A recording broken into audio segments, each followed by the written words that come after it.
తాకట్లో ఉన్న మీ బంగారాన్ని విడిపించి ఆ రోజు ఆన్లైన్ రేటుకి కొంటాం. Sharma gold company. కర్మ సిద్ధాంతం ప్రకారం కనుక మనం చూసుకుంటే అంటే వేదిక్ ఆస్ట్రాలజీ కర్మ సిద్ధాంతం ఎన్ని రకాలుగా ఉంటుంది, ఎస్పెషల్లీ విమెన్కి కర్మ సిద్ధాంతం అసలు ఏం చెప్తుంది, ఏ కర్మ వల్ల వాళ్ళు ఆ విధంగా ప్రస్తుతం వాళ్ళ లైఫ్ని లీడ్ చేస్తూ ఉన్నారు, ఎలా బయటపడాలి అనేది ఈరోజు మనతో పాటు వేదిక్ ఆస్ట్రాలజర్ ఉమా గారు ఉన్నారు. అది వారి మాటలు తెలుసుకుందాం. నమస్కారం ఉమా గారు.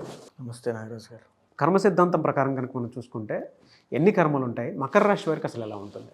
నాగరాజు గారు, ముఖ్యంగా కర్మ అనేటువంటి విషయం మనం మాట్లాడుతున్నామంటే దాంట్లో 3 రకాలుగా విభజించబడిందండి. సంచిత కర్మ అంటారు మొదటిది. అంటే మనం ఏదైతే జన్మల నుంచి మనం చేసినటువంటి పాపం ఉంటుందో, గతంలో మనం చేసినటువంటి పాపం ఉంటుందో, అది గతంలో అంటే పాస్ట్ డేస్ అవ్వచ్చు, లేకపోతే పూర్వ జన్మలు అవ్వచ్చు, కోటి జన్మల నుంచి చేసేటువంటి పాపాలు కానీ, మన వంశపారంపర్యంగా వచ్చేటువంటి పాప దోషాలు కానీ ఏమైనా ఉంటే, శాపాలు కానీ ఏమైనా ఉంటే, అవన్నీ కూడా సంచిత కర్మనే అంటారు.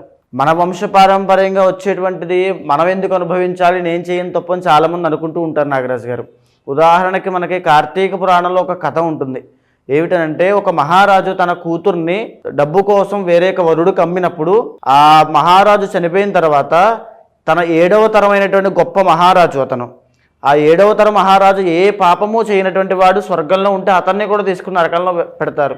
నేనేం తప్పు చేశానయ్యి అంతకాలం తర్వాత స్వర్గంలోంచి మళ్ళీ నరకంలోకి తీసుకువెళ్ళారంటే, నీ 7వ తరంలో పుట్టినటువంటి మహారాజు దరిద్రంతో బాధపడుతూ డబ్బు కోసం తన కూతుర్ని అమ్మేశాడు, అందుకోసం నిన్ను కూడా తీసుకెళ్ళి లోపల పెట్టామని చెప్తారు. అంటే మనకు ఆ కర్మ అనుభవించే యోగం ఉంది కాబట్టే మన 7వ తరంలో ఆ మహారాజు జన్మించాడు. ప్రతిదీ కూడా ఒక ఇంటర్ లింక్ ఉంటుంది నాగరాజు గారు. అదేవిధంగా మనకు ఆ కర్మ అనుభవించే యోగం ఉంది కాబట్టే మనం మన తల్లి కడుపున, మన తండ్రి కడుపున, మన యొక్క ఫ్యామిలీ వాళ్ళకి సంబంధించిన దాంట్లోనే మనం పుడతాం. రుణానుబంధ రూపేణ పశుపతే సుతాలయ అంటారు. తప్పకుండా ఆ కర్మని ఎవరైనా అనుభవించాల్సిందే, మీరైనా నేనైనా, ఎవరు అతీతులు కాదు. అయితే ఈ సంచిత కర్మ వల్ల వచ్చేటువంటివి, ఇప్పుడు మన జీవితంలో పడేటువంటి కష్టాలన్నీ కూడా సంచిత ప్రారబ్ధ కర్మ వల్ల వస్తూ ఉంటాయి. మనం పూర్వజన్మ పాపము లేదా ఇప్పుడు చేసుకున్నటువంటి పాపము. అయితే దీన్ని సంచిత కర్మ అంటారు. ఇక రెండవది ప్రారబ్ధ కర్మ అని ఉంటుంది. అంటే మనం ఈ జన్మలో మన చేతులారా మనం చేసుకునేటువంటి పాపాలు, స్వయంకృత అపరాధాలు అవ్వచ్చు, ఏదైనా అవ్వచ్చు. మనకి ఉద్యోగం వస్తుంది, మనం చదవట్లేదు, మనం ఒక కర్మ ప్రతి కర్మకి కూడా రిఫ్లెక్షన్ ఉంటుంది నాగరాజు గారు, ఖచ్చితంగా కనబడుతుంది. ఇప్పుడు ఎవరు చూడట్లేదు కదా, నేను ఒక దొంగతనం చేశాను అనుకోండి, అది ప్రారబ్ధ కర్మ. ఇప్పుడు ఈ జన్మలో ఇప్పుడు నేను చేసేటువంటి ప్రారబ్ధ కర్మ ఖచ్చితంగా ఏదో రోజు అది నాకు ఎఫెక్ట్ కొడుతుంది. అది ప్రారబ్ధ కర్మ. అది నేను ఇలా తెలుసో తెలియక నిప్పును ముట్టుకున్నాను అనుకుని కాలుతుందా లేదా, అదే ప్రారబ్ధ కర్మ. మనం ఏం చేస్తున్నామో దానికి అదే జన్మలో మనం అనుభవిస్తున్నామంటే అది ప్రారబ్ధ కర్మ. అయితే ఇక మూడవది ఆగామి కర్మ అని ఉంటుంది. అంటే ఏదైతే సంచిత కర్మ ఉందో, అంటే సంచిత కర్మ మనం ఎన్నో జన్మల నుంచి చేసిన పాపం అంతా ఒకేసారి మన మీదకి రాదండి. ఈ జన్మలో ఎంతైతే అనుభవించాలో అంతా అనుభవిస్తూ ఉంటాం. బ్యాలెన్స్ మిగతా ఉంటుంది కదా, రిమైనింగ్ అంతా ఉంటుంది కదా. ఆ సంచిత కర్మ ఇప్పుడు మనం చేసిన ప్రారబ్ధ కర్మ అంతా కలిపి ఆగామి కర్మగా రాబోయే రోజుల్లో మనం అనుభవిస్తాం. దీన్ని ఆగామి కర్మ అంటారు. ఈ 3 కర్మలు ప్రతి మనిషిని, ప్రతి రాశిలో ఉండేటువంటి వ్యక్తి మీద ఆధారపడి ఆ వ్యక్తి యొక్క జీవితాన్ని చిన్నాభిన్నం చేస్తూ ఉంటాయి, ఇబ్బందులు గురి చేస్తూ ఉంటాయి. ఏదైనా కష్టమైనా పడవచ్చు, సుఖమైనా పడవచ్చు, ప్రతిదీ కూడా కర్మ మీద ఆధారపడి ఉంటుంది. ఇప్పుడు మనం ఒక రాశి వారికి ఇలా ఉండబోతోంది అని చెప్తున్నప్పుడు ఆ రాశి వాళ్ళకి ఎందుకు కనెక్ట్ అవుతుందండి? ఉదాహరణకి మొన్న ఒక రాశి వాళ్ళ గురించి మనం చెప్పినప్పుడు ఎంతోమంది ఫోన్ చేసి చాలా కరెక్ట్గా యాక్యురేట్గా చెప్పారండి. ఎలా జరుగుతుంది అదంతా కూడా. ఒక రాశి మీద ఎలాంటి కర్మ ప్రభావం పడుతుంది అనేటువంటిది కూడా జ్యోతిష్ శాస్త్రం నిర్దేశించింది. దాని ఆధారంగానే ఆ రాశి వాళ్ళకి ఎప్పుడు ఎలాంటి సమస్యలు వస్తున్నాయో మనం క్లారిటీగా చెప్పొచ్చు. ఉమెన్కి అసలు ఏ విధంగా ఉంటుందండి? అంటే ప్రస్తుతం వాళ్ళు ఏ కర్మ అనుభవిస్తూ ఉన్నారు? ఇప్పుడు నేను చెప్పినటువంటి ఈ యొక్క కర్మల్లో ముఖ్యంగా నాగరాజు గారు మకర రాశి స్త్రీల గురించి మనం మాట్లాడుతూ ఉన్నాం కాబట్టి, వాళ్ళు ఈ సంచిత ప్రారబ్ధ కర్మని ఎలా అనుభవించబోతున్నారు, వాళ్ళు ఆగామి కర్మ చేత ఎలా బాధపడబోతున్నారో ఒక్కసారి మనం చూస్తే, మరీ ముఖ్యంగా మకర రాశి వాళ్ళకి ఫస్ట్ అండ్ సెకండ్ లార్డ్ శని అవుతాడు కాబట్టి ఆరోగ్యపరమైనటువంటి విషయాల్లో వీరు చాలా శ్రద్ధ తీసుకోవాలి. జనరల్గా మకర రాశి స్త్రీలు వెరీ ఇండిపెండెంట్ నేచర్ ఉంటుంది. అంటే నాకంటూ ఒక ఇండివిజువాలిటీ ఉండాలి, నేను సంపాదించిన దాని మీద నేను బ్రతకాలి తప్ప నేను ఎవరి మీద ఆధారపడకూడదు అనేటువంటి విషయం మీద ఎప్పుడు ఉంటారు. ఎవరిని బాధ పెట్టకూడదని ఉంటారు. Very డెడికేటివ్ and very hard working personalities అండి. అయితే వాళ్ళకి విద్య విషయంలో ఎన్నో ఆటంకాలు వస్తాయి. చిన్నప్పుడు మీరు బాగా ఆలోచించుకోండి. మీకు చిన్న వయసులో ఉన్నప్పుడు విద్య విషయంలో ఆటంకాలు వచ్చినా, మీరు అంటే ఎలాంటి ఆటంకాలైనా, ఉత్తీర్ణతా శాతం లేకపోయినా, మిమ్మల్ని చదివించనని చెప్పడమైనా, లేకపోతే ఏదో ఒక కారణం చేత మీ విద్య విషయంలో బ్రేక్ అనేది వస్తే సంచిత కర్మ వల్ల మీరు మొట్టమొదటి ఇబ్బంది అదే ఖచ్చితంగా. అదేవిధంగా మీకు 3rd and 12th లాడు గురుడు అవుతాడు కాబట్టి, బృహస్పతి లీడ్ చేస్తూ ఉంటాడు కాబట్టి ఆర్థికపరమైనటువంటి సమస్యలు అంటే ముఖ్యంగా అప్పులండి. మకర రాశి స్త్రీలు అప్పుల బాధతో బాధపడుతున్నారు, లేదా మీరు బయటకు ఇచ్చిన డబ్బులు తిరిగి రావట్లేదు, లేదా రుణ బాధలు అంటే లోన్స్ ఈఎంఐస్ విషయంలో కట్టలేక ప్రతిరోజు ఒక రకమైన మానసిక ఒత్తిడికి గురవుతున్నారంటే అది కారణం సంచిత కర్మ. డబ్బు పరంగా మీకున్నటువంటి కర్మ అది మిమ్మల్ని ఇప్పుడు వేధించుకుని తింటుంది అంతే. అదేవిధంగా మరీ ముఖ్యమైనది మకర రాశి స్త్రీలకు ఉన్నటువంటి గొప్ప రాజయోగము శుక్రుడు అండి. అంటే వెరీ క్రియేటివ్ పర్సనాలిటీస్. ఏదైనా సరే వీళ్ళు చాకచక్యంగా చేస్తూ వాళ్ళ క్రియేటివిటీతో, ఇమాజినేషన్తో, విజువలైజేషన్తో వాటిని సాధించగలిగే క్యాపబిలిటీ వీళ్ళకు ఉంటుంది. ఎప్పుడైతే 5th and 10th లార్డ్ శుక్రుడు అవుతాడో ఈ సినిమా ఫీల్డ్లో కానీ, యాక్టింగ్ ఫీల్డ్లో కానీ, లేకపోతే మోడలింగ్ కానీ, ఫ్యాషన్ డిజైనింగ్, ఇంటీరియర్ డిజైనర్స్, పరుపుల వ్యాపారము, లేకపోతే లగ్జరీ హౌసెస్ని బిల్డ్ చేసేటువంటి కన్స్ట్రక్షన్ ఫీల్డ్లో అవ్వచ్చు, వాహనాలు కొనుగోలు చేసి తర్వాత వ్యాపారంగా చేసేటువంటి వ్యాపార సంస్థలుగా అవ్వచ్చు, గొప్ప గొప్ప వ్యాపార దిగ్గజాలుగా అవ్వచ్చు, లేకపోతే ఈ యొక్క రియల్ ఎస్టేట్లో కన్స్ట్రక్షన్ ఫీల్డ్లో అవ్వచ్చు, గొప్పదైనటువంటి వీళ్ళ మార్క్ ఉంటుంది. మకర రాశి స్త్రీలు ఆడవాళ్లే కదా అని తక్కువ అంచనా వేయడానికి లేదు. అద్భుతమైన తెలివితేటలు వీళ్ళకు ఉంటాయి. క్రియేటివ్ ఇన్నోవేషన్ థింగ్స్ అన్నీ కూడా వీళ్ళ నుంచి ప్రారంభం అవుతాయి మకర రాశి స్త్రీల నుంచి. అయితే వీళ్ళు ఈ సెక్టార్లో లేకుండా, వీళ్ళకి అన్ని తెలివితేటలు ఉన్నప్పటికీ కూడా ఈ సెక్టార్లో లేకుండా కేవలం హోమ్ మేకర్గా, లేకపోతే ఒక చిన్న చిన్న జాబ్స్లో ఒక 20,000 30,000 జాబ్స్తో వీళ్ళ తెలివితేటలకు ఏమాత్రము పని పట్టనటువంటి ఒక బానిసలాగా వర్క్ చేస్తున్నారనంటే సంచిత కర్మ వల్ల వీరు బాధపడుతున్నారు. వీళ్ళ కెపాసిటీ కానీ, వీళ్ళ పొటెన్షియల్ కానీ వేరే స్థాయిలో ఉంటుంది. కానీ వీళ్ళకి తగినటువంటి అవకాశాలు రాక ఆ సంచిత కర్మ అనేది వీళ్ళని బాధిస్తూ ఉంటుంది. అండ్ బాగా ఆత్మవిమర్శ చేసుకోండి. ఇప్పుడు నేను చూసేటువంటి వాళ్ళు జరిగినటువంటి ఒక 6 సంవత్సరాలుగా, మొదట 2 సంవత్సరాలు 6 సంవత్సరాలు బ్యాక్ వెళ్తే విపరీతమైన డబ్బులు ఖర్చుతో, ఆరోగ్యపరమైన సమస్యలతో, కోర్టు పరమైన చిక్కులు కానీ, కుటుంబపరమైనటువంటి వివాదాలు కానీ ఎన్నో జీవితంలో వచ్చాయి. అది మీకు గుర్తుంటుందో ఒక్కసారి ఆత్మవిమర్శ చేసుకోండి. దాని తరువాత జరిగినటువంటి 2.5 సంవత్సరాల పీరియడ్లో వెరీ క్రిటికల్గా ఆరోగ్య సమస్యలు కానీ, ఆస్తి కూడా మేము గొప్పగా బ్రతికాం, మా నాన్నగారు చాలా విశేషమైన ధనవంతులు, ఎవరి దగ్గర మేము ఎప్పుడు చేయి చాచలేదు అనుకునేటువంటి పరిస్థితిలో ఉన్న మీరు కూడా జరిగిన 2 సంవత్సరాల క్రితం వరకు ఉన్నటువంటి ఆస్తిని అమ్మాలేమో, అప్పు చేయాల్సిన పరిస్థితి వస్తుందేమో, ఏంటి సడన్ చేంజెస్ ఏంటి జీవితంలో అనే మార్పులు మీ జీవితంలో కనబడ్డాయి. జరిగిన 6 సంవత్సరాలుగా వారు పడని కష్టము లేదు, వారు పడని బాధ లేదు, చెప్పుకోవడానికి వ్యక్తులు కూడా లేరు. అందరూ సూటిపోటి మాటలతో మాట్లాడుతూ వాళ్ళని హేళన చేస్తూ నవ్వేవాళ్ళు తప్ప వాళ్ళని ఎంకరేజ్ చేసి భుజం తట్టేవాళ్ళు ఇప్పటిదాకా లేరు. 6 yearsగా. బికాజ్ ఏలినాటి శని. ఎందుకంటే శని కర్మకారకుడు. నాగరాజు గారు కర్మకారకుడు అని అంటే ఏదైతే ఇందాక మనం చెప్పామో సంచిత ప్రారంధ కర్మలు ఉంటాయో ఆ కర్మని ఈ శని యొక్క పీరియడ్ ఆఫ్ టైంలోనే అనుభవిస్తారు ఎవరైనా సరే. అండ్ ఇప్పుడు మనం మాట్లాడుకునేది మకర రాశి వాళ్ళు కాబట్టి జరిగిన 6.5 years దాకా వాళ్ళు అనుభవిస్తూ ఉన్నారు ఇప్పటివరకు. వీళ్ళకి ఇప్పుడు ఈ సంవత్సరము మార్చి 30 తర్వాత ఉపశమనం కలగబోతోంది.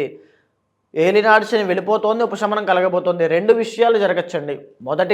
మొదటిసారి ఏలినాటి శని అనుభవిస్తున్న వాళ్ళైతే వాళ్ళకి చాలా మంచి జరుగుతుంది. ఇప్పుడు మీ వయసు ఒక 20 సంవత్సరాలు చిల్లర అనుకోండి, మీకు మొదటిసారిగా ఏలినాటి శని అయిపోతుంది, మీకు చాలా మంచి జరుగుతుంది. జీవితంలో పెళ్ళి అవుతుంది, సంతానం లేని వాళ్ళకి సంతానం కలుగుతుంది, ఉద్యోగం లేని వాళ్ళకి ఉద్యోగం వస్తుంది, లేకపోతే ఇంట్లో శుభకార్యం జరగకపోతే ఇంట్లో శుభకార్యాలు జరుగుతాయి, ఆనందమయ జీవితంతో ఒక సర్ప్రైజ్ అనేది ఉంటుంది. ఓకే. లేదు రెండోసారి అంటే వృద్ధులు ఉంటారు, పెద్దవాళ్ళు ఉంటారు, మకర రాశి స్త్రీలలో పెద్దవాళ్ళు ఉన్నారనుకోండి, వాళ్ళకు ఒక కీలకమైన ఆరోగ్య సమస్య ఎఫెక్ట్ అవుతుంది. వెరీ క్రిటికల్, చాలా జాగ్రత్తగా ఉండండి. అది కర్మ వల్ల మీకు వస్తుంది. అండ్ మూడవసారి వచ్చేటువంటి వయోవృద్ధులు ఉంటారు, ఇంకా చెప్పాలంటే ఇంకా 80 సంవత్సరాలు ఆ వయసు వాళ్ళు ఉంటారు, వాళ్ళకి ప్రాణగండం ఉంటుంది. చాలా జాగ్రత్తగా ఉండాలి. మకర రాశి స్త్రీలు ఆరోగ్యం పట్ల వెరీ కేర్ఫుల్గా ఉండండి. ఎలా సార్ అంటే జనరల్గా వీళ్ళకి ఏ మంత్ నుంచి ఏ మంత్ వరకు ఉండే అవకాశం ఉంటుందండి? ఇప్పుడు ఇవి యొక్క మకర రాశి వాళ్ళ యొక్క స్త్రీలు చూస్తే జనవరి, ఫిబ్రవరి, మార్చ్ ఈ 3 మాసాల్లోనూ కాస్త ఉపశమనం కలుగుతోంది. ఎందుకంటే గ్రహాలన్నీ కూడా కాస్త అనుకూలిస్తున్నాయి వీళ్ళకి. ఈ 3 మాసాలు కాస్త పర్వాలేదు. ఈ మార్చి 30వ తారీఖు తర్వాత నుంచి అంటే మే 18 తర్వాత నుంచి సెకండ్ హౌస్లోకి రాహు రాబోతున్నాడు. అంటే విశేషమైన ధనహాని, డబ్బు ఎక్కడిదక్కడ ఆగిపోతాయి. వీళ్ళకి ₹1,00,000 ఇవ్వాల్సింది ఒకడు ఉంటాడు, ఇంకొకడు 10 లక్షలు ఇవ్వాల్సిన వాడు ఉంటాడు, ఇంకో 2 లక్షలు ఇవ్వాల్సిన వాడు ఉంటాడు. వాళ్ళు ఎవ్వరు ఇవ్వరు. వీళ్ళకి వీళ్ళు ఇవ్వాల్సిన ₹10,000 అప్పు ఎవరి దగ్గర తీసుకుని ఉంటారు. వాడు మాత్రం వాళ్ళు వేధిస్తూ ఉంటాడు. వీళ్ళకి రావాల్సిన అంత ఉంటుంది, వీళ్ళు ఇవ్వాల్సిన ఇంత ఉంటుంది. దానివల్ల వచ్చేటువంటి ఇబ్బందులు చాలా ఉంటాయి. ఆరోగ్యపరమైనటువంటి ఇబ్బందులు, న్యూరో రిలేటెడ్ ప్రాబ్లమ్స్, మరీ ముఖ్యంగా మకర రాశి స్త్రీలకి న్యూరో రిలేటెడ్ ప్రాబ్లమ్స్ అనేవి రాబోతున్నాయి. తర్వాత చెప్పాలంటే బుధుడు కాబట్టి ENT ప్రాబ్లమ్స్ రాబోతున్నాయి. అంటే ఈ యొక్క ముఖానికి సంబంధించినటువంటి ఇబ్బందులు కానీ, త్రోట్కి సంబంధించిన ఇబ్బందులు కానీ ఎన్నో రాబోతున్నాయి. వాటి విషయంలో చాలా జాగ్రత్తగా ఉండాలి. కుటుంబపరమైన ఒత్తిడి లేదా కుటుంబపరమైన కలహాలు పడబోతున్నారు. వెరీ కేర్ఫుల్గా ఉండాలి. అండ్ ఇంకొక విషయం చెప్పాలంటే మీకు మీ బంధువుల్లోనే శత్రువులు ఉంటారు. పెద్దగా బయట శత్రువులు ఎవరు ఉంటారండి వీళ్ళకి. వీళ్ళ బంధువులు, వీళ్ళ మావయ్యలు, వీళ్ళ అత్తయ్యలు, లేకపోతే అత్తగారు, లేకపోతే వీళ్ళ చుట్టాలు, వీళ్ళ చుట్టుపక్కల ఉండే వాళ్ళే వీళ్ళ గోతులు తవ్వుతుంటారు. వీళ్ళకి ఆ మాట వాళ్ళకి బాగా తెలుసు, వాళ్ళకి బాగా కనెక్ట్ అవుతుంది ఇది. సో ఏంటంటే ఈ సంవత్సరం అంతా కూడా కాస్త యావరేజ్గానే ఉంటుందండి. ఎందుకంటే మళ్ళీ 3వ స్థానంలోకి శని వెళ్ళబోతున్నాడు. 2వ స్థానంలో తర్వాత ఎలా ఉండే అవకాశం ఉంటుంది? మే నుంచి డిసెంబర్ వరకు, మే టు అక్టోబర్ దాకా సామాన్యంగా ఉంటుంది. డబ్బుల విషయంలో, పేరు విషయంలో, లేకపోతే రాజకీయ నాయకులకి కూడా ఒక సామాన్యంగా ఉండేటువంటిది. గృహస్థులు, ఇంట్లో ఉండే హోమ్ మేకర్స్కి కూడా సామాన్యంగా ఏదో యావరేజ్గా మిశ్రమ ఫలితాలు ఉంటాయి, పర్వాలేదు. డబ్బు విషయంలో మాత్రం ఖచ్చితంగా ఇబ్బందులు ఉంటాయి. ఆరోగ్యం పట్ల జాగ్రత్తగా ఉండాలి. ఎప్పుడైతే వీళ్ళకి అక్టోబర్ తర్వాత నుంచి అద్భుతమైన రాజయోగం అండి. October to December very good position ఉంది, రాజయోగం అని చెప్పచ్చు. అంటే అప్పటిదాకా పెళ్లి కాని వాళ్ళకి పెళ్ళి అవుతుంది. బిజినెస్ చేస్తూ ఆడవాళ్ళు, బిజినెస్లో కనుక మాకు రాణింపు కావాలి అనుకున్న వాళ్ళకి అక్టోబర్ టు డిసెంబర్ మధ్యలో గొప్ప అవకాశం. రాజకీయ నాయకులకు కూడా గొప్ప అవకాశము. తర్వాత చెప్పాలంటే ఉమ్మడి వ్యాపారం చేసే వాళ్ళకి గొప్ప అవకాశము. ఇంకా ఎలాంటి చిరు వ్యాపారమైనా, పెద్ద స్థాయిలో వ్యాపారమైనా అక్టోబర్ టు డిసెంబర్ దాకా అద్భుతంగా ఉంటుంది. వీళ్ళకి ఏదైనా మంచి ఫలితాల కోసం ఏ రోజు ఏం చేస్తే బెటర్గా ఉంటుందంటారు? మంచి ఫలితాలు మకర రాశి స్త్రీలకి రావాలంటే మరీ ముఖ్యంగా సుబ్రహ్మణ్య ఆరాధన చేసుకోవాలండి. ఎందుకంటే రాహు బాగోట్లేదు, వీళ్ళ యొక్క పరిస్థితులన్నీ కూడా మ్యారీడ్ లైఫ్లో కూడా ఇబ్బందులు ఉంటాయి వీళ్ళకి. ఇంటర్నల్ జాతకం చూస్తే మొత్తం చెప్పచ్చు. సో సుబ్రహ్మణ్య స్వామికి ప్రతి మంగళవారము ఎర్రటి టవల్ ఒకటి, ఎర్రని దానిమ్మ పళ్ళు, ఎర్రటి పుష్పాలు, తర్వాత చెప్పాలంటే నూపప్పు ఉండలు అంటారు కదా, చిమిలి నైవేద్యం స్వామివారికి చాలా ఇష్టమైనది, ఆవు పాలు, వీటితో స్వామివారికి అర్చన చేసి భక్తి శ్రద్ధలతో ఒక 9 ప్రదక్షిణాలు చేస్తే చాలా బాగుంటుంది. ఇలాగనే కాకుండా ఇంటర్నల్ జాతకం చూసిన తర్వాత, ఇదంటే ఇప్పుడు మనం చెప్పేటువంటిది కర్మ సిద్ధాంతం ప్రకారము ఏ రాశి వారికి ఎలాంటి ఎఫెక్ట్స్ అనేటువంటిది కర్మ అనేటువంటిది ఇవ్వబోతోంది, ఎలాంటి కర్మ వీళ్ళని ఎలా ఎఫెక్ట్ చేయబోతుందో మనం చెప్పాము. కానీ ఇంటర్నల్ జాతకం చూసిన తర్వాత వీళ్ళకి ఏమైనా శాపాలు ఉన్నాయా, ఇందాక మనం చెప్పిన సంచిత కర్మ వల్ల వీళ్ళకి ఏమైనా శాపాలు ఉన్నాయా, లేకపోతే బ్రాహ్మణ శాపాలు, కన్యా శాపాలు, సర్పశాపాలు ఏవైనా ఉంటే వీళ్ళని ఎలా ఎఫెక్ట్ చేస్తున్నాయి, ఏ ఆస్పెక్ట్ ఆఫ్ లైఫ్ మీద వీళ్ళు ఎఫెక్ట్ అవుతున్నారు, అప్పుడు ఒక నిర్దిష్టమైన పరిహారం ఆచరించి దానికి సంబంధించిన పూజలు చేస్తే అప్పుడు అది సెట్ అవుతుంది. అది ఇంటర్నల్ జాతకం మీద బేస్ అయి ఉంటుంది. Anyways sir, thank you so much అమ్మగారు. ఎలా సార్, అంటే ఈ కర్మ సిద్ధాంతానికి సంబంధించినటువంటి రెమెడీ ఏమైనా ఉంటుందా? ఈ ఫిబ్రవరి 26వ తారీఖున నాగరాజు గారు మహాశివరాత్రి అయింది. జన్మకొక శివరాత్రి అంటారు. అంటే ఈ మహాశివరాత్రిని పురస్కరించుకుని నేను చేసేటువంటి కర్మ నివారణ అవ్వడం కోసం చేసే రుద్రయాగంలో పాల్గొమని చెప్పండి. ఎవరైనా సరే, ఏ ఇండివిజువల్లో అయినా సరే, అంటే మీ కర్మ మీదే, మీ భార్య కర్మ మీ భార్యదే, ఎవరి కర్మ వాళ్ళదే. ఎవరైతే రుద్రయాగంలో పాల్గొంటారో వాళ్ళు జన్మలతో చేసినటువంటి సంచిత కర్మ అయినా, వాడు తెలుసో తెలియకో ఈ జన్మలో ఏదో తెలియని పాపం చేసినటువంటి ప్రారబ్ధ కర్మ వల్ల వచ్చే కష్టాలైనా తొలగిపోతాయి. ఉదాహరణకి ఒక వ్యక్తి ఉంటారండి, ఎంతో సంపాదిస్తూ ఉంటాడు, కానీ ఒక్క రూపాయి కూడా నిలబడదు. అవన్నీ కూడా ఇంట్లో ఉండేటువంటి వాళ్ళ ఆరోగ్య సమస్యలకి, వాళ్ళ చదువులకి, వాళ్ళ కష్టాలకి, వాళ్ళ కోరికలకి అన్నీ దానం చేస్తూనే ఉంటాడు. శ్రమదానం అవుతుంది, అన్నీ అయిపోతూనే ఉంటే జీవితం అలసి సొలసిపోతుంది తప్ప అతను ఏమాత్రం అనుభవించలేడు. అది కూడా ఒక కర్మే. జీవితాంతము మనశ్శాంతి లేకుండా అందరి కోసం కష్టపడడం కూడా ఒక కర్మే. ఎంత సంపాదన ఉన్నప్పటికీ కూడా తినడానికి తిన్న తర్వాత అరగకపోవడము, ఆ డయాబెటీస్ అవ్వచ్చు, బీపీ అవ్వచ్చు, ఇవన్నీ కూడా ఎక్కడి నుంచి వస్తున్నాయండి? సంచిత ప్రారబ్ధ కర్మల వల్లే వస్తున్నాయి. ఎప్పుడైతే కర్మ అనేటువంటిది నాశనం అవుతుందో ఆరోగ్యపరంగా ఒక మెరుగైన జీవితం ఉంటుంది. అదేవిధంగా ఒక మ్యారీడ్ లైఫ్లో ఇబ్బందులు వస్తున్నాయి, మాంగళ్య దోషం ఎందుచేత వస్తుంది అంటే సంచిత కర్మ వల్లే వస్తుంది. ఆ సంచిత కర్మ పోతేనే ఈ మాంగళ్య దోషం పోతుంది. 33 సంవత్సరాల దాకా వివాహం కావట్లేదు అంటే ఎందుచేత కావట్లేదు అంటే సంచిత కర్మ వల్లే కావడం లేదు. ఎప్పుడైతే కర్మ అనేటువంటిది నాశనం అవుతుందో, మూలమైనటువంటి కర్మ నాశనం జరిగినప్పుడు ఎలాంటి కోరికలు తీరాలన్నా తీరుతాయి, ఎలాంటి సమస్యలు పోవాలన్నా పోతాయి. మీరు ఇప్పుడే అన్నారు యజ్ఞాలు, యాగాలు, హోమాలు లాంటి లేదంటే పూజలు చేస్తే కర్మ నాశనం అవుతుంది అని. అండ్ ఇందాక ఒక మాట కూడా అంటం జరిగింది, కర్మను అనుభవిస్తేనే పోతుంది అని. అవునండి, అనుభవిస్తేనే పోతుంది అని చెప్పేసి అంటూ ఉన్నారు. అంటే పూజలు, యాగాలు చేస్తే నాశనం చేయొచ్చు అని చెప్పి, కర్మను నాశనం చేసేయచ్చు అని చెప్పేసి అంటూ ఉన్నారు. ఎలా అది? ఇక్కడ ముఖ్యంగా నాగరాజు గారు చాలామందికి ఉన్నటువంటి సందేహమే ఇది. అంటే కర్మ అనేటువంటిది అనుభవిస్తేనే పోతుంది కదా, మన కర్మ మనం అనుభవించాలి కానీ పూజలు చేస్తే ఎందుకు పోతుంది అని చాలామంది అనుకుంటూ ఉంటారు. ఉదాహరణకి ఒక మార్కండేయుడు అనేటువంటి ఒక మహాశివభక్తుడు, ఆయనకి 8 సంవత్సరాల వయసు ఉంది. ఆయన శివుడికి విపరీతమైనటువంటి ఆరాధన అంటే అభిషేకం చేస్తూ స్వామి యొక్క తపస్సులో, స్వామి యొక్క భక్తిలో మునిగి ఉన్నాడు. మునిగి ఉన్నప్పుడు ఆయన యొక్క ఆయుష్ అనేటువంటిది కంప్లీట్ అయిపోయింది. యమధర్మరాజు అంటే ప్రాణం తీసేటువంటి యమధర్మరాజు యమపాశంతో సహా వచ్చి, నాయన మార్కండేయ బయటికి రా, నీ ఆయుష్ పూర్తయిపోయింది, నీ ప్రాణం తీసుకెళ్లేటువంటి సమయం ఆసన్నమైంది, నువ్వు బయటికి రా అని పిలిస్తే నేను రాను, నా పూజ శివ పూజ అయ్యేంత వరకు నేను బయటికి రాను అంటాడు. ఓకే, శివ పూజ ఎప్పుడు అవుతుంది అని యమధర్మరాజు అడిగితే, నా తల్లిదండ్రులు ముక్తికి వెళ్ళేంత వరకు కూడా నా శివ పూజ అవ్వదు అని చెప్తాడు. అయితే ఇలాంటి ఆటలన్నీ సాగవు, నీ ఆయుష్ కంప్లీట్ అయిపోయింది, నువ్వు శివుడి దగ్గర ఉంటే ఏంటి, ఎవరి దగ్గర ఉంటే ఏంటి అని చెప్పి ఆ యమపాశాన్ని విసురుతాడు. అప్పుడు మార్కండేయుడు భక్తితో శివుణ్ణి ఆలింగనం చేసుకుని చంద్రశేఖర చంద్రశేఖర చంద్రశేఖర పాహిమామని చంద్రశేఖరాష్టకం పాడితే, శివుడు శివలింగంలోంచి ఉద్భవించి ఎడంకాలతో యమధర్మరాజుని గుండెల మీద ఒక్క తన్నుతాడు. నా భక్తుణ్ణి నువ్వెవడరా ముట్టుకోవడానికని అని తన్ని ఆ మార్కండేయును చిరంజీవిగా చేస్తాడు. ఈ సృష్టి ఉన్నంత కాలము నువ్వు బ్రతికే ఉంటావు, నిన్ను ఆపేవాడు లేడని. ఇక్కడ ఈ కథలో కనిపించేటువంటి మార్కండేయుడు జీవుడు, వచ్చినటువంటి యమధర్మరాజు కర్మ, వచ్చినటువంటి శివుడే మన భక్తి, మనం చేసేటువంటి పూజ. అంటే ఈ మార్కండేయుడికి ఏదైతే తన సంచిత పాపకర్మ వల్ల ఆయుష్ అయిపోయిందో, ఆ కర్మ వల్లనే ఆయుష్ తీయడానికి యమధర్మరాజు వచ్చాడు. ఏదైతే ప్రారబ్ధ కర్మ అంటే ఇప్పుడు తను చేసుకునేటువంటి భక్తి, ఆ పూజ, ఆ యొక్క స్వామి యొక్క కటాక్షం ఏదైతే ఉందో, స్వామి ఆ భక్తి రూపంలో వచ్చి కర్మని నాశనం చేసిందా చేయలేదా? అవును. భక్తి అనేటువంటి ఒక మాధ్యమంగా మారి కలియుగంలో ఈ పూజల రూపంలో మన కర్మ అనేటువంటిది నాశనం అవుతూ ఉంటుంది. సో అందుకే మీరు 26న కర్మ నివారణ అవ్వడం కోసం రుద్రయాగం అనేటువంటి చేయడం జరుగుతోంది.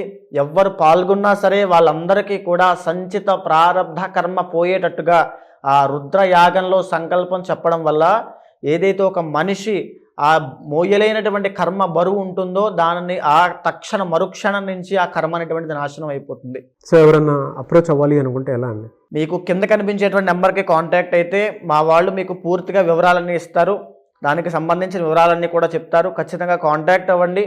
ఏ విషయాలు కూడా, ఏ నియమాలు పాటించాలి, ఏ మంత్రజపం చేయాలో కూడా స్వయంగా నేనే చెబుతాను.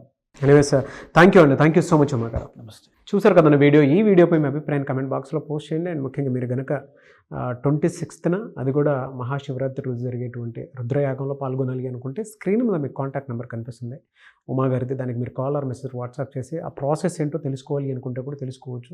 లేదా మీరు డైరెక్ట్గా రుద్రయాగంలోకి పాల్గొనాలి అనుకున్నా కూడా డీటెయిల్స్ కోసం స్క్రీన్ మీద కనిపిస్తున్న నెంబర్ సంప్రదించండి. అండ్ ఈ వీడియో లైక్ చేయండి, షేర్ మాత్రం తప్పకుండా చేయండి. ఇలాంటి మరిన్ని వీడియోస్ కోసం మా ఛానల్ ఫాలో అవ్వండి. Thank you. సుమన్ టీవీలో మీ పర్సనల్ అండ్ బిజినెస్ ప్రమోషన్స్ కోసం కింది నెంబర్కి కాంటాక్ట్ చేయండి.